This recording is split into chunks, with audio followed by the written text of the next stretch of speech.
Hola, en el curso de Historia Intelectual, entonces hoy voy a hablar de la sociología del conocimiento, especialmente del alemán Karl Mannheim o Karl Mannheim.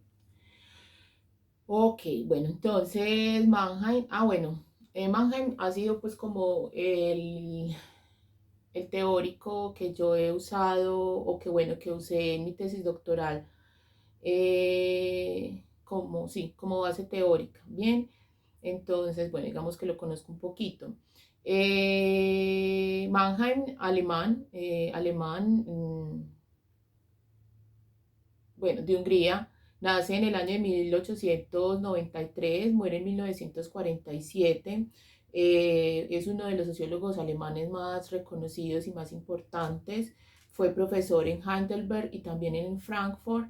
Después de la guerra, obviamente porque no tiene pues como buenas relaciones con el nazismo, viaja a Londres y allí entonces va a estar trabajando casi toda su obra importante, realmente va a ser producida en Londres, en Inglaterra, y va a estar trabajando en el London School of Economics. Eh, Creció en un ambiente intelectual bien importante en el mundo alemán, fue estudiante de Max Weber, bien influenciado obviamente por Max Weber.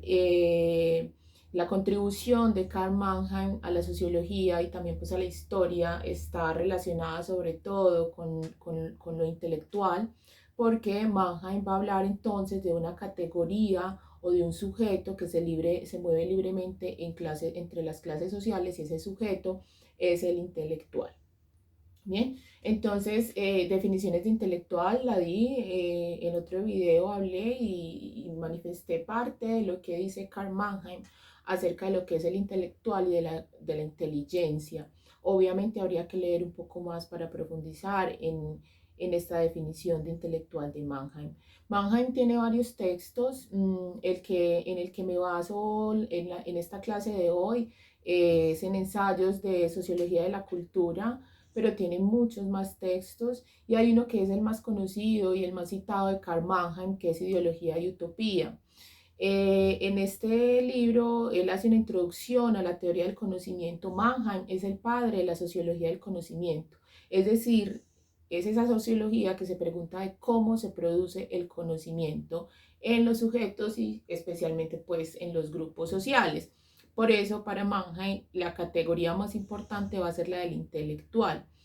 En Ideología y Utopía definió las ideologías como una manifestación del pensamiento destinadas al conservar el status quo o el mundo o el orden existente tal cual, y definió las utopías, digamos, como lo que busca cambiar.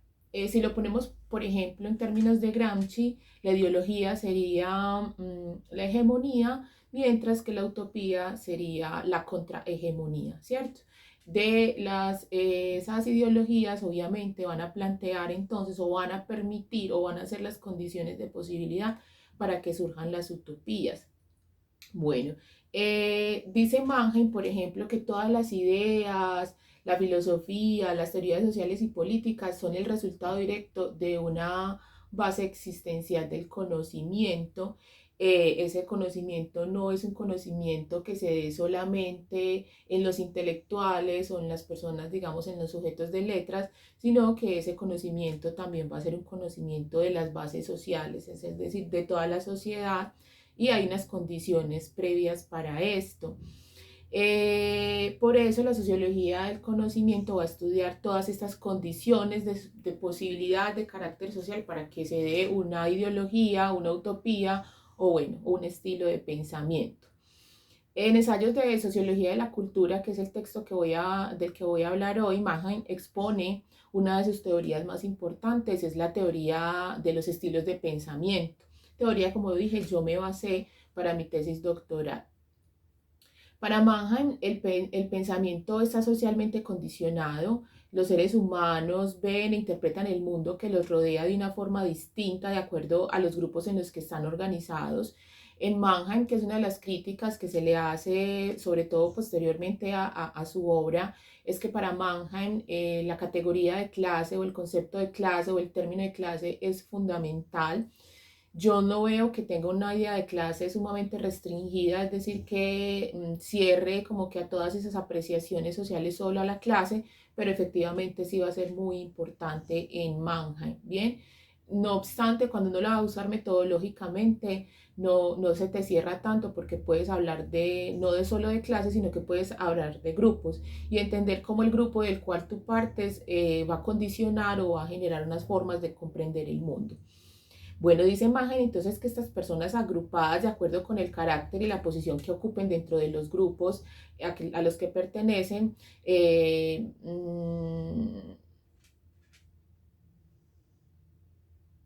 buscan cambiar, modificar la naturaleza o la forma de ser de ese lugar en el que están, de esa realidad ambiental en una condición determinada.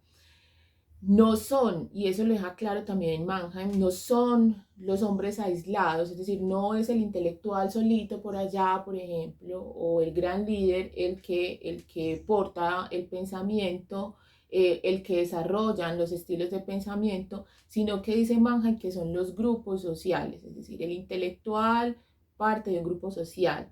Y asimismo son los grupos sociales emergentes, ponga proletariado, mujeres, indígenas, afro, jóvenes, los que generan una crisis de representación a los grupos dominantes, ideología, utopía, ¿cierto? Bueno, la propuesta de Mannheim permite, mi perro mueve la cámara. Esa propuesta entonces de Mannheim permite analizar los discursos de los hombres de letras. Como lo había dicho anteriormente, es complicado analizar algo diferente que no sean productos de hombres de letras o bueno, en este caso de intelectuales, porque ellos van a dejar producción escrita, bien sistemática además. Bueno, entonces lo que en la propuesta de estilos de pensamiento de Mannheim, él dice que uno puede identificar algunas, sí, las ideologías, el estilo de pensamiento, las ideas pues sí, esas ideas que concebían. Y es decir, ayudan a responder la pregunta sobre cuál era la noción que determinado sujeto, determinado grupo social, determinado autor o periódico tiene sobre algún concepto específico. Ok, esto como les digo, esto es de la primera mitad del siglo XX. Aquí todavía no hay giro lingüístico, ni siquiera se ha desarrollado completamente la historia de las ideas, o sea, esto es súper previo a lo que ya veníamos hablando. Por lo tanto, todavía no existe lo que llamamos la nueva historia intelectual. Bueno, entonces desde la sociología del conocimiento, Mannheim propone un estudio de los estilos de pensamiento, su nacimiento, desarrollo, fundición y desaparición. Bien, bueno, Mannheim, debo decirlo, pues también está inspirado, además de en Max Weber, también está inspirado en Panofsky. Panofsky es bien importante para lo que tiene que ver con la sociología del conocimiento, la sociología de la cultura y la historia intelectual. Bien, este estudio entonces de los estilos de pensamiento, esta propuesta metodológica de Mannheim permite hallar los cambios en las ideas, las cuales se generan gracias al ambiente social y a las clases sociales que son quienes portan las ideas, perdón, sí, de los grupos sociales quienes portan las ideas.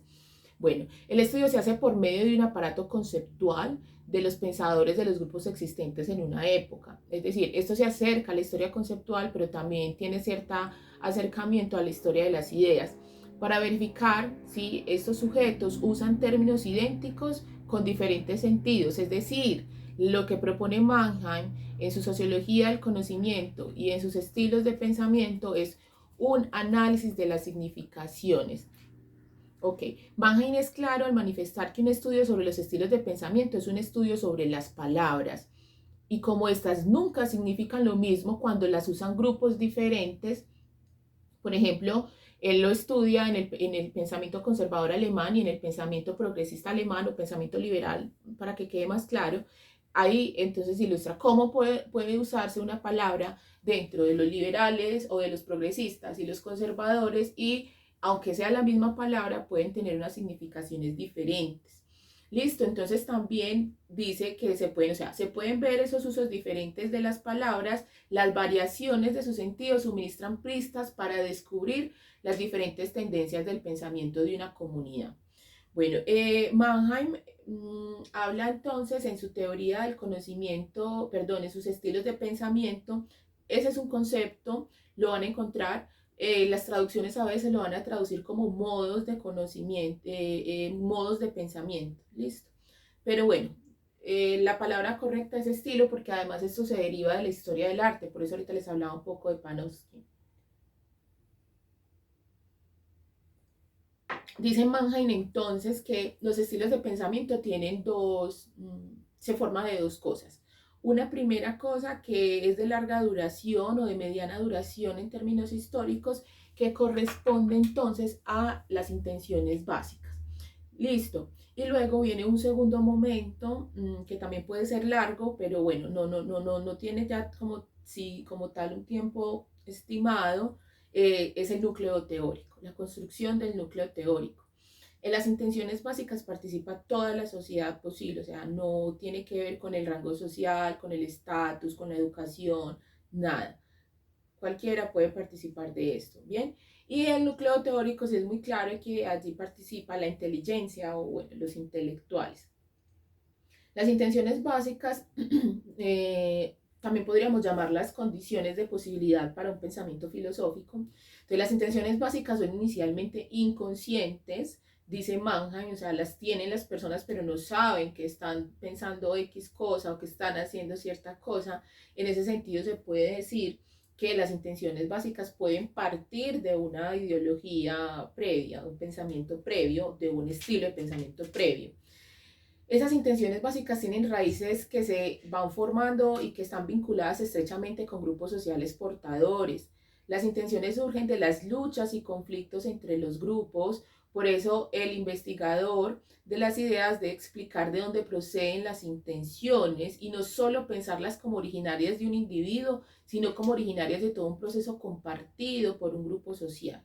Bien, entonces usted tiene que analizar varios textos, ¿cierto? Entender previamente qué es lo que está sucediendo. Como lo digo en este mismo texto de ensayos de sociología de la cultura, Mannheim lo va a hacer para el caso alemán con el pensamiento conservador.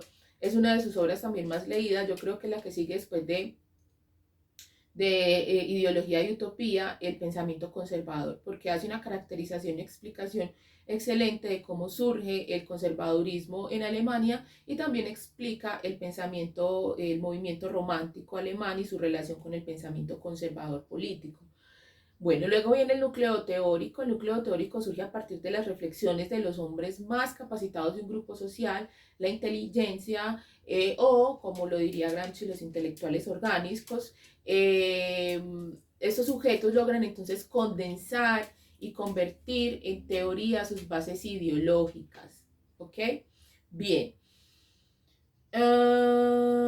En relacionado, es muy básico, no es un trabajo tan complicado, digamos que esta teoría él la saca en unas pocas páginas de este texto, posteriormente va a ser ya el texto, o sea, él dice, esta es la teoría con la que voy a hacer una lectura del pensamiento conservador alemán. En esa lectura entonces mira quiénes son esos grandes, esa inteligencia, el pensamiento conservador, entonces mira las relaciones que tienen, por ejemplo, con el mundo inglés, de donde hay una fuerte influencia ese pensamiento alemán, ¿cierto? Las ideas de Burke, bueno, entonces luego va a mirar cómo van a construir los alemanes el pensamiento conservador, que obviamente es un pensamiento reactivo a la revolución en Francia, es decir, a la revolución de 1789. Luego de esto, entonces, realmente la parte dura de este texto es entender cómo se forma, o sea, cómo lo hace Mannheim, cómo se forma entonces un estilo de pensamiento como el pensamiento conservador.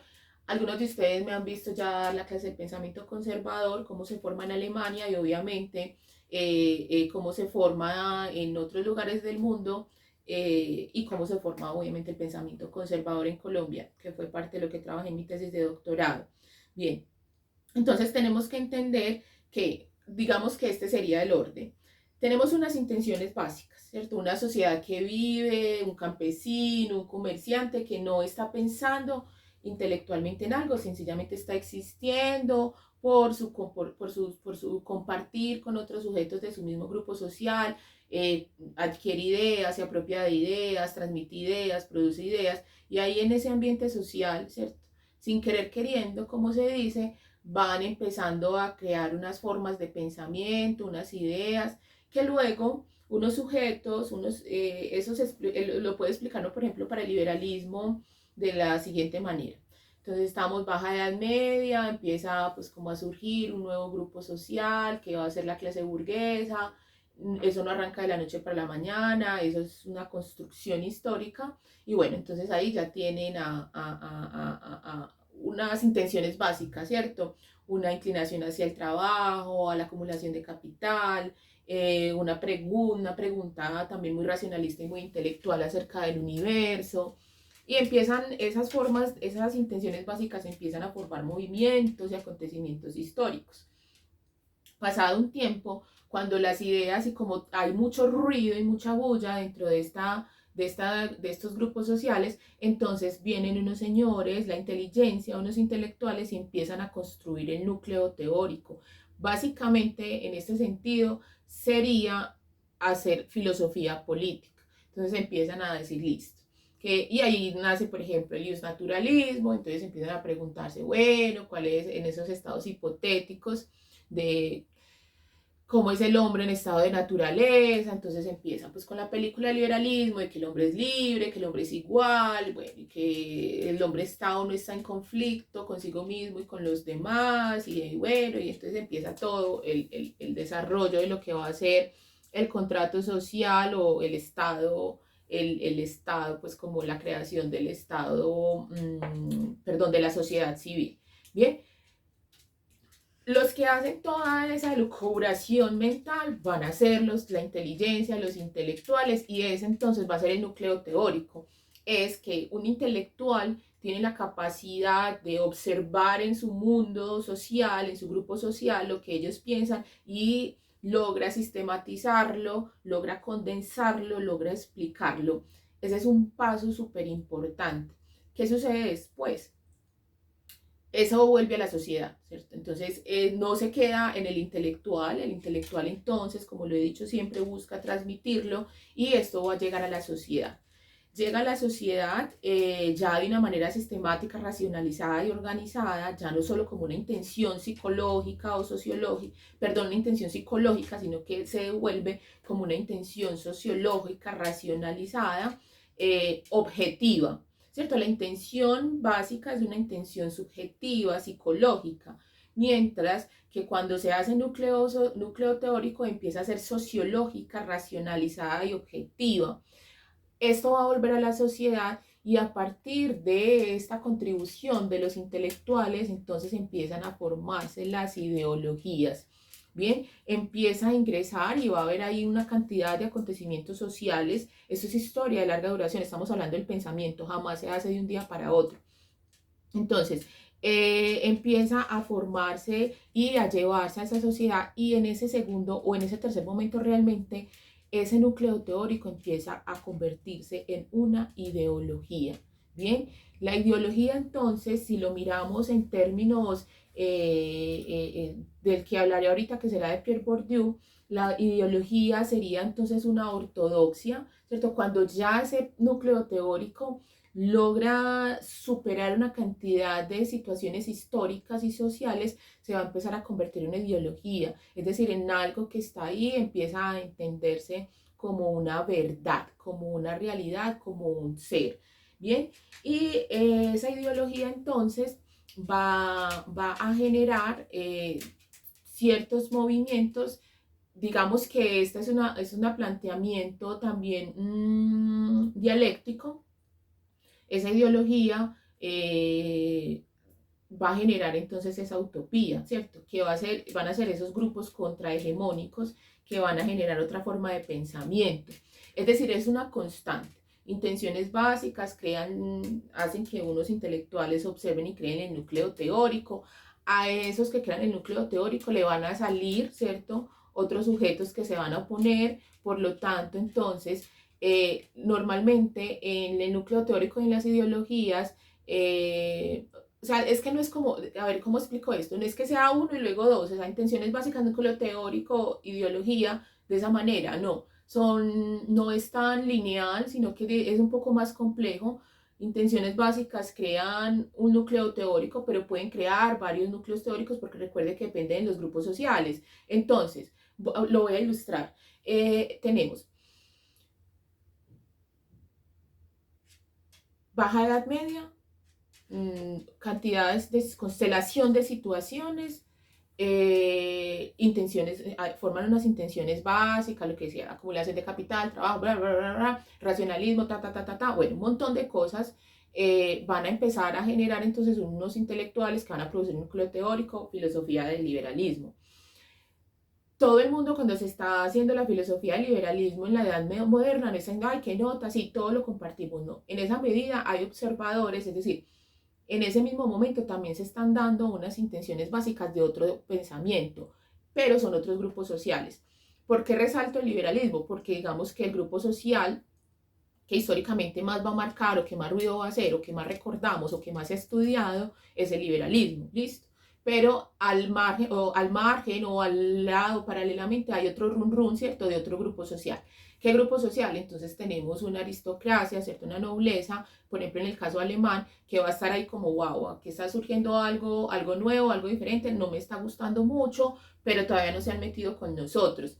1789, revolución en Francia, y ahí sí, entonces hay otro grupo que va a reaccionar, ¿cierto? Que ya tenía intenciones básicas, que va a ser, por ejemplo, en Inglaterra, el intelectual que lo va a condensar va a ser Edmund Burke en su obra Reflexiones sobre la Revolución en Francia, y bueno, en Alemania va a suceder lo mismo, ¿cierto? Entonces, había unas intenciones básicas que era un grupo de intenciones básicas del pensamiento conservador, que es un grupo social que está observando lo que está haciendo el progresismo y que no le está pareciendo muy bacano.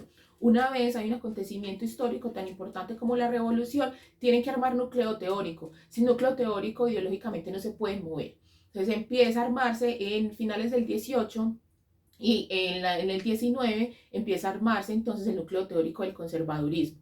Bien, pero hay un tercer actor, ¿cierto? Entonces está, paralelamente, históricamente tenemos la revolución industrial y hay otro estilo de pensamiento que emerge también con relaciones de estas dos, que tiene que ver con el pensamiento socialista. Bien, tiene sus condiciones de posibilidad, sabemos que las condiciones previas para que se dé el pensamiento socialista tiene que ver con todo el movimiento liberal, con todo el pensamiento liberal, con el núcleo teórico del pensamiento liberal. Entonces hay unas intenciones básicas también de un grupo social diferente. Entonces miren, tenemos tres grupos sociales que están generando núcleo teórico, y a veces esas intenciones básicas, como son sociales, es decir, no se pueden encerrar solo y únicamente al grupo social, sino que los grupos sociales siempre están en constante diálogo entre sí. Esa es una de las grandes características de la modernidad. Entonces muchas de esas intenciones básicas que va a tener conservadores, liberales y socialistas van a estar mezcladas,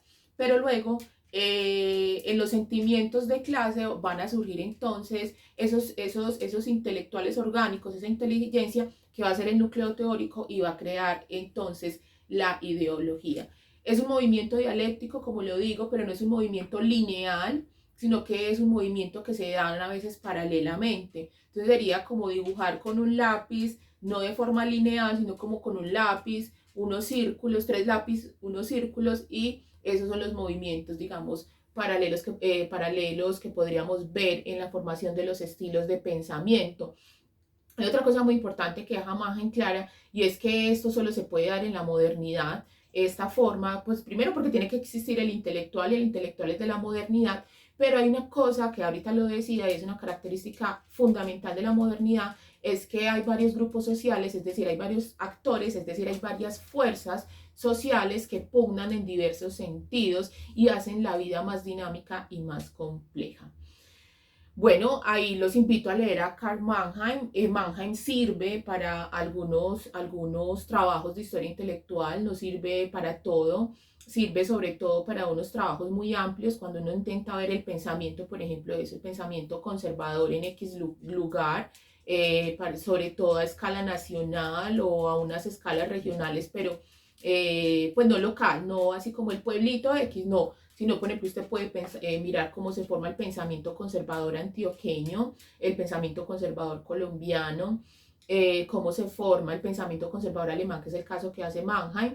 Entonces, se ha usado para mirar eso, cómo se forma un pensamiento, no un partido, porque eso es otra cosa, cómo se forma un pensamiento X. Entonces, él lo hace con el pensamiento conservador, pero usted puede analizar cómo se forma el pensamiento socialista en Colombia a partir de Karl Mannheim.